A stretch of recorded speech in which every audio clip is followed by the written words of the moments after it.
मित्रांनो, स्वतःलाच ज्योतिष म्हणून घेणार आणि स्वतःलाच एक मोठा महाराज म्हणून घेणारा अशोक खरात यांच्याबद्दल धक्कादायक माहिती समोर आलेली आहे.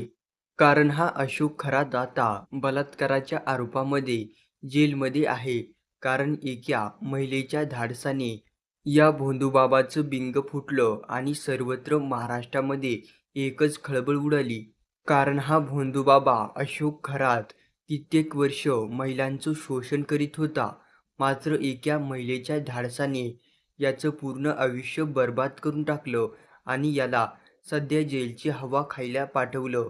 कारण हा अनेक वर्ष महिलांना तांत्रिक क्रियाच्या नादामध्ये आपल्या जाळ्यात ओढायचा आणि त्यांना दडपशाही करून त्यांच्यावर अत्याचार करायचा. मात्र मागील काही दिवसांमध्ये जेव्हा त्याचे व्हिडिओ व्हायरल झाले, तेव्हा संपूर्ण राज्यामध्ये एकच खळबळ उडाली. त्यानंतर आता बड्या-बड्या नेत्यांचे सुद्धा त्या भोंदूबाबासोबत फोटो असल्याची माहिती समोर येत आहे. सध्या संपूर्ण महाराष्ट्रामध्ये या भोंदूबाबाची एकच चर्चा आहे.